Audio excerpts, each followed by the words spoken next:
Politics and sports seem to be permanently fused in recent months, and Americans aren't loving it.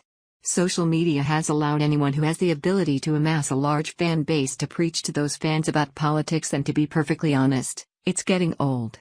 Maybe you thought it was going to stay with the NFL, but no, Major League Baseball players are also putting their political spin on current events. It's safe to say that we know now why at least one of those guys uses his brawn and not his brains for a living. Obviously, not everyone loves President Trump, and I think he's okay with that. But the liberal agenda seems to have actually dumbed their followers down to the point that they think a political move on the part of our commander-in-chief could cause an immediate natural disaster.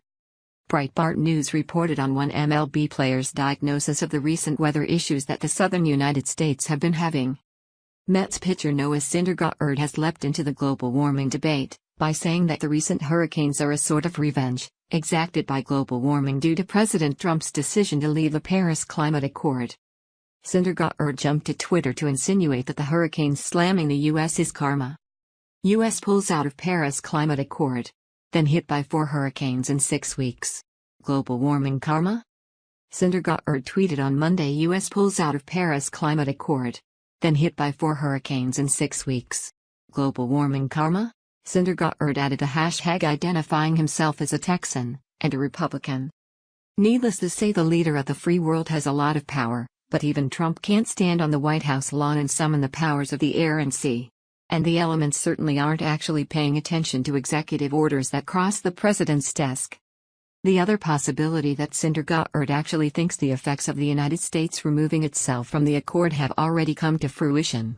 If that's the case, I'd say that he needs to brush up on his pseudoscience.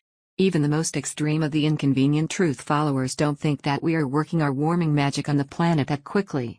Breitbart went on. In June, President Trump said he decided to withdraw the U.S. from the global warming plan pushed by President Barack Obama. However, last week, some news outlets insisted that Trump was not going to pull the U.S. from the agreement after all. The White House denied the reports that they planned to pull out of the Paris Accords. Despite the baseball players' assumption that global warming caused the last few hurricanes, not many climatologists concur with that claim. Indeed, as Breitbart's James Delingpole noted, the claim often made by climate change activists that hurricanes will increase in scope and intensity is nothing but alarmism, not supported by facts. If I were a liberal who believed in this agenda, I'd probably be wanting Syndergaard to shut his pie hole right about now, because he's making them look even more batty than usual. Especially to the Texans currently spending time here in the Lone Star State. We know all about what it's like to have a warm year, and this year wasn't it.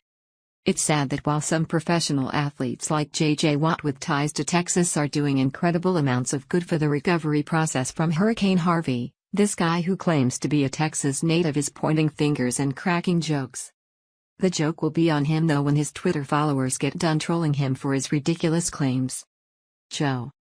I'm all for climate change awareness, but the Paris Accord was a vehicle for the U.S. to give money to everyone while the others do nothing. Greg West.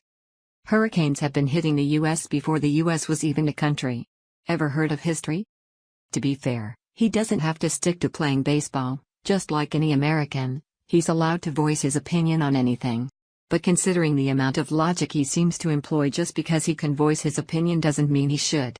What is permissible and what is advisable are not always the same thing. Collateral damage, I guess? Is that how karma works? Does anybody really know? Alan Ray, California voted overwhelmingly for Hillary Clinton, and is now a burning hellish nightmare. Karma? What's good for the goose is good for the gander. If one natural disaster is a reaction to a political move, then the rest have to be, right? In reality, we know that none of that is a reality. This is basically a case of one rather petty person being happy that bad things happen to his fellow citizens because it can be used to prop up his own agenda. The only problem is that his efforts to criticize or diminish the other side only made him look less informed. Abraham Lincoln is credited with saying that it is better to remain silent and be thought a fool than to speak and to remove all doubt. This is a concept that Syndergaard would do well to remember the next time he wants to weigh in on current events.